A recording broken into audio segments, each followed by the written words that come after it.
Howdy, you're watching the Think Brazos podcast. We host conversations with locals, politicians, and policy experts to help families thrive in Brazos County, Texas. So when you're thinking about how to make your community better, just remember, think local, think Brazos.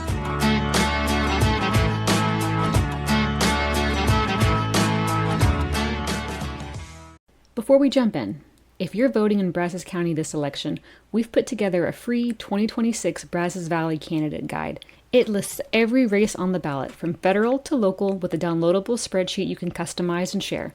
Find it at thinkbrazos.org.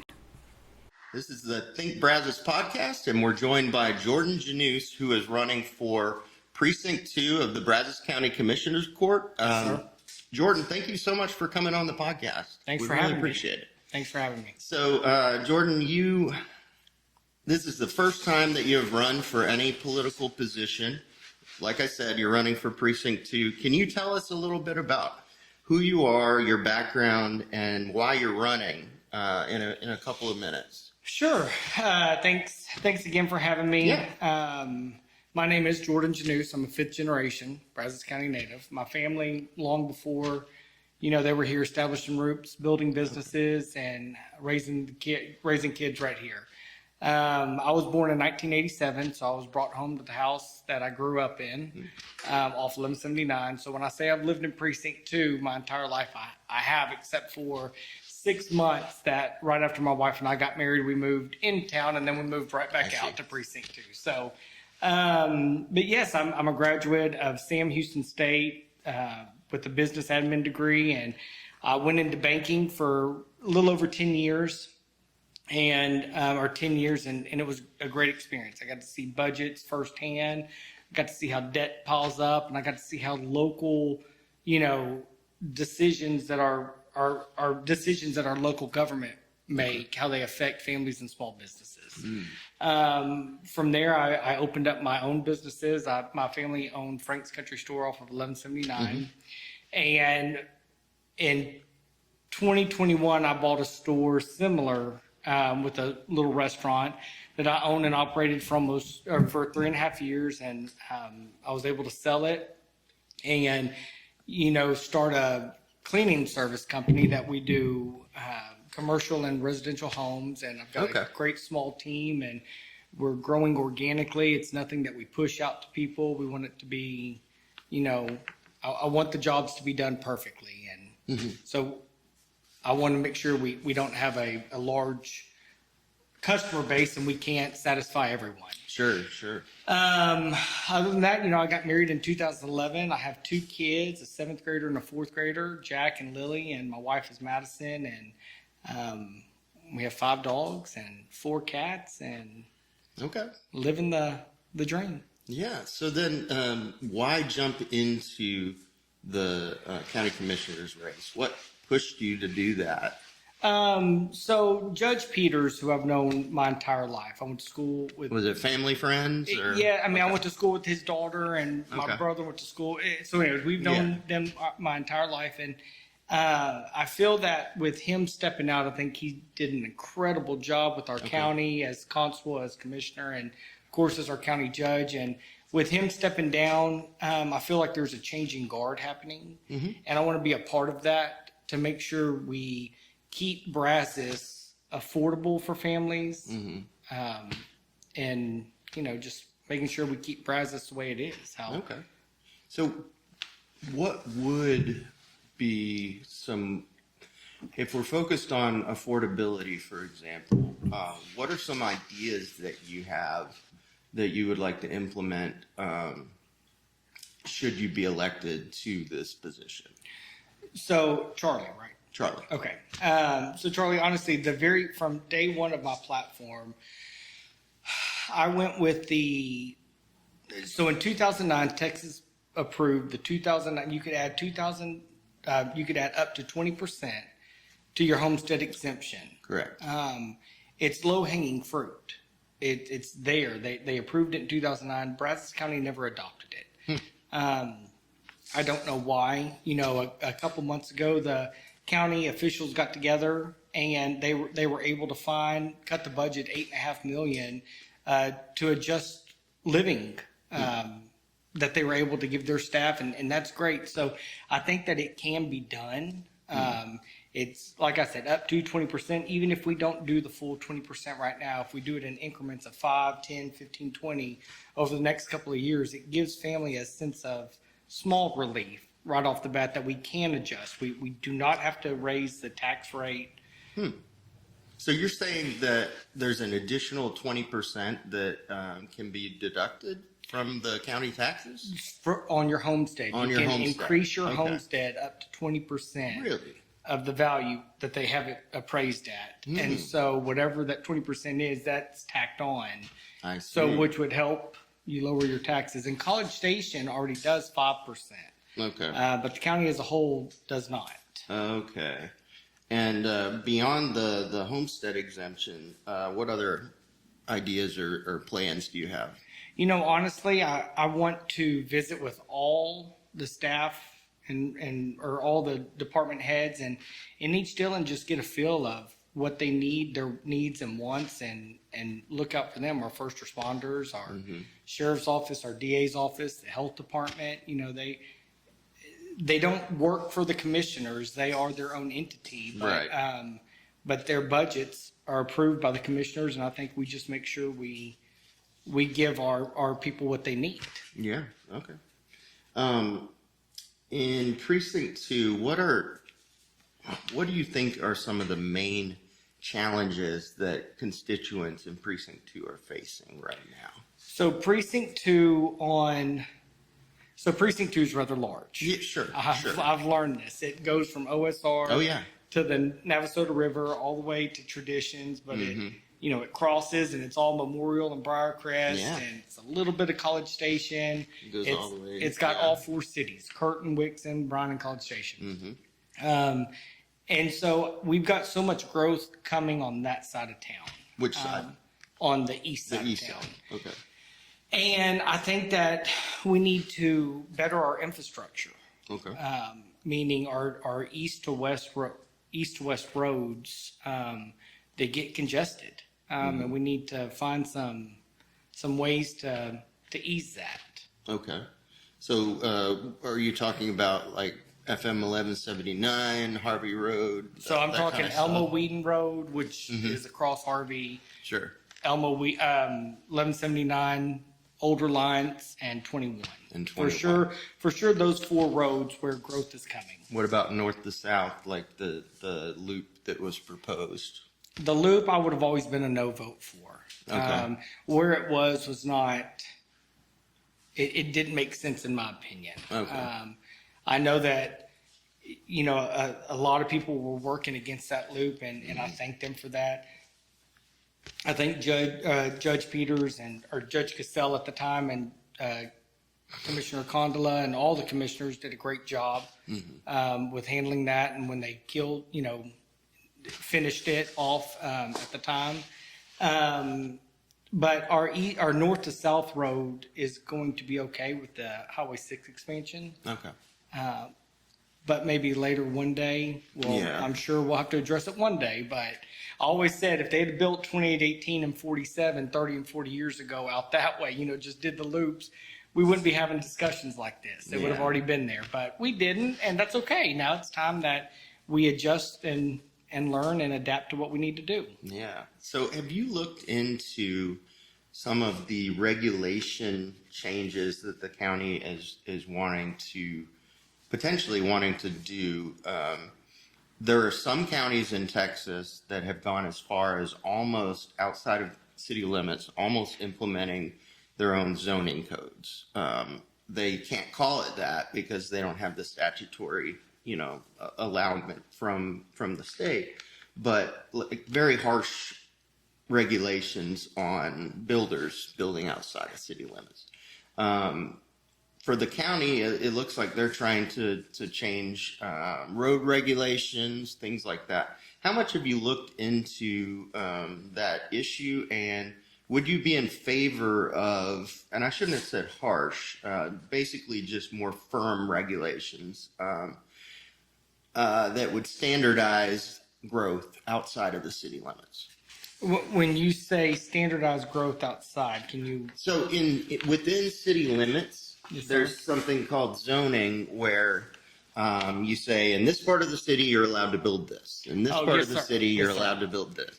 And so some counties are beginning to do that even outside of the city limits. Okay. Basically, in this part, we're going to allow this size of a lot or this size of a road or this type of a concrete or you Yes, see sir. what I mean? Yes, sir. Yes, And sir. so I do know that our county engineer is looking at that, and I know that there's quite a bit of interest amongst the candidates running as well as some of the existing commissioners to do that. Well, I have not looked into that as Okay. much. I will look into it, but just I don't want to say something and then have to go back and Okay. So you can't say philosophically you believe in one way or another, because there are some people that will say, I believe that strict property rights outside of city limits, you should be able to do what you want. Other people will say, no, we got to manage growth. You see what I mean? I do. I feel that organic growth. I'm an organic growth type person. I believe that out in the east side of Bryan, growth is coming. You've got large tract landowners that owns large tracts, and I don't want to be. I think if you let the government get involved and tell them what they can and can't do, I don't agree with that. Okay.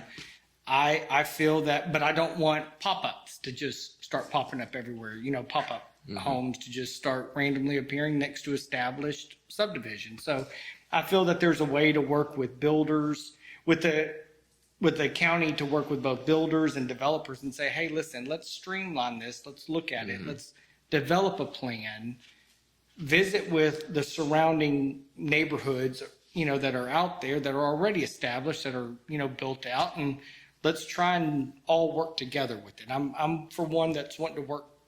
I want everyone to work together, not I've got more money, I can do this, or I've got more power, I can do this type deal.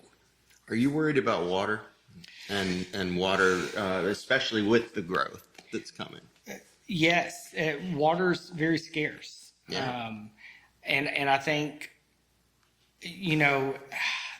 I'm not one for us selling water out to different counties out in West Texas or anywhere. That's our water is ours, and for our reservoirs to try to produce it just puts more work on them.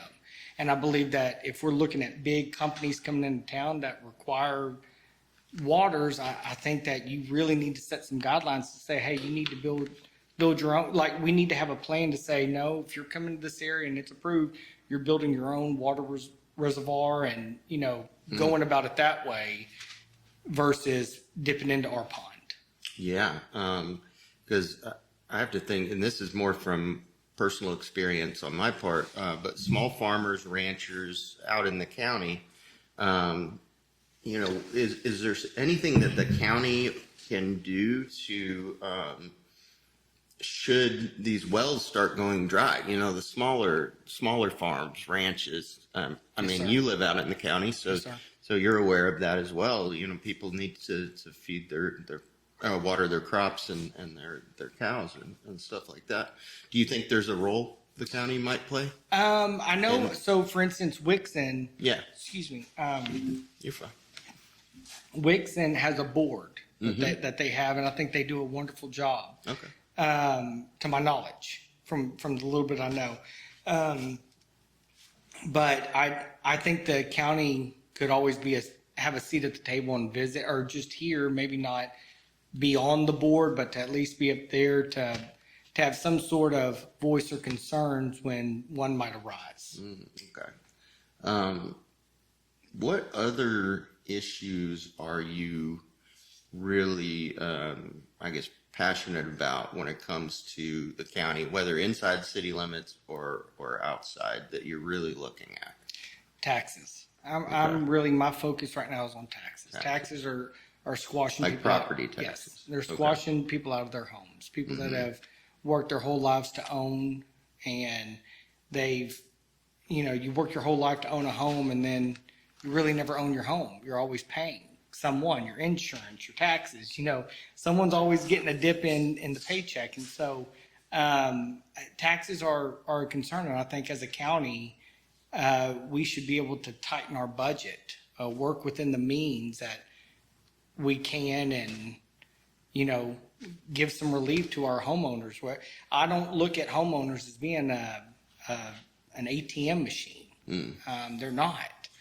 And I feel like sometimes they get treated that way. Yeah. So that's one that taxes are a big concern of mine. Have you heard about that in some states, property taxes, and I haven't looked into whether Brazos County this happens, but that sometimes working class families can often get taxed at a higher rate than higher class families because they aren't aware of their ability to protest. Have you heard about this? I have not. This is something that's major. So if you're interested in property taxes, this is something that happens quite a bit. They're working too many hours and they don't know that they have this opportunity. So I don't know if looking at education would be something. For sure. I believe in educating myself and also educating each homeowner. I think when they go and sign those papers to own a home, I mean, you sit them down and, you know, figure out a way to say this is when when you can protest your property taxes, and kind of give them guidelines, give them a handbook. Yeah. Because I'm not the smartest guy in the room, and I will never be one, but the more information you can get from outside resources, the better off you are. That's something to think about should you be elected, is education, even from the county level, as far as here's the process that you can go through to lower your taxes. I love that. And I'd be in favor of maybe, I know the county does some workshops, and offering a workshop to help them out with that. I think that's a great idea. I just wanted to throw that out there because I know Thank you that you're interested in For the sure. taxes side.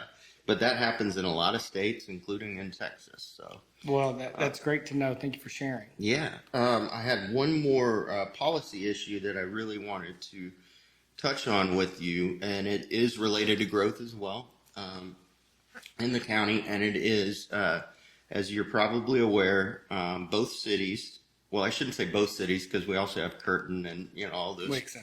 I don't know if those two cities also participate in this, but I know College Station, Bryan, and Brazos County often do these what are called 380 agreements, where you incentivize a oftentimes large business to come into the county or to one of the cities, and you say, hey, for X number of years, you do not need to pay county taxes, for example. Where do you stand on the use of incentives, tax incentives, to bring in businesses that would employ family or people in this community? I mean, honestly, I think, we have A&M, we have Blend, we have several large employers already in this town. When you bring in an outside and you give them government help, government assistance no, I don't agree with that. I think there needs to be a separation of business and government, because it's two separate fields. I'm not a fan of incentivizing. Not at all. Not at all. I mean, not to my knowledge. I feel that businesses should remain business and government remains government. Interesting. Okay.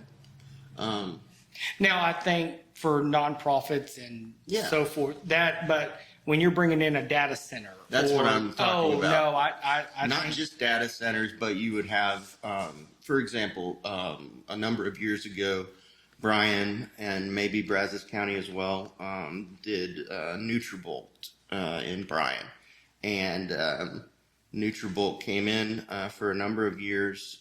They got a tax abatement, and then ended up, I believe, going to Austin or something like that. And so sometimes we see these kind of things. Now, sometimes they work out, but sometimes they don't. And so I just wanted to hear your opinion on that.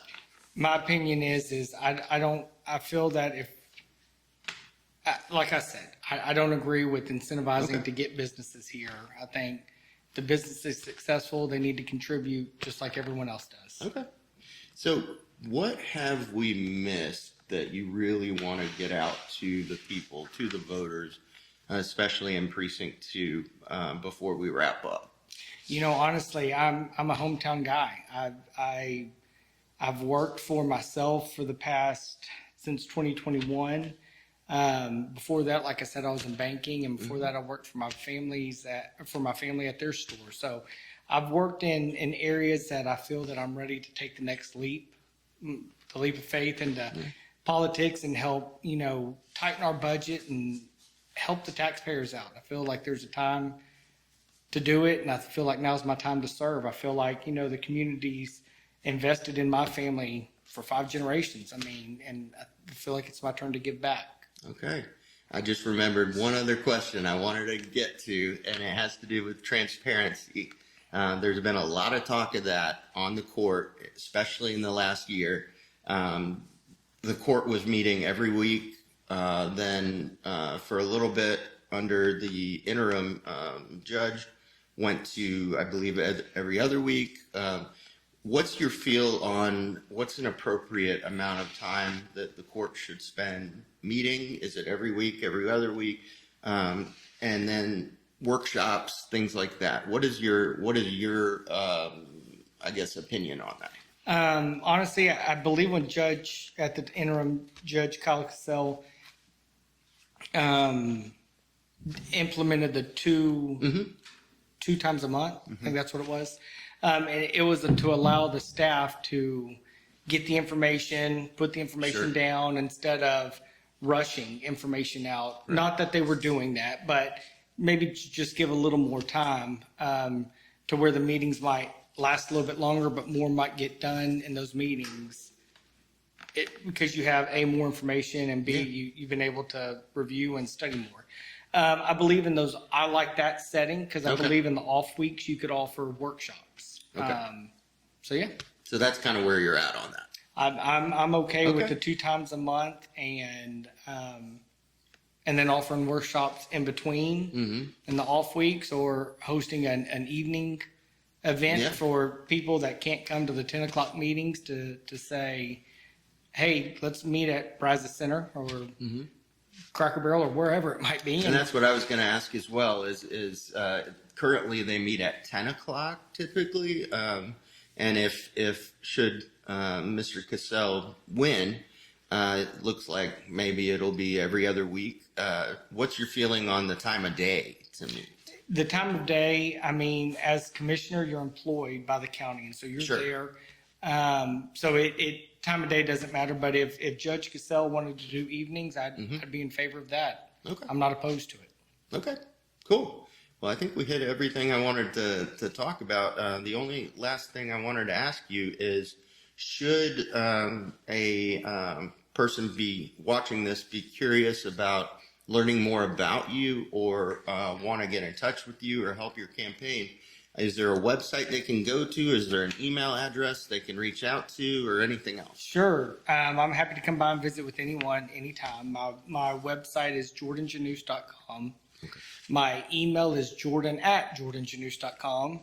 And my phone number is 979-450-6434. And I've had that number for over 20 years, so I'm not changing it. You might get flooded. Well, it wouldn't be that bad. All right. Well, Jordan, it's been a pleasure to speak to you today. Again, this is the Think Brazos podcast. Jordan Januse, running for Precinct 2 of the Brazos County Commissioner's Court. Thank you. Pleasure to have you here. Thanks for having me.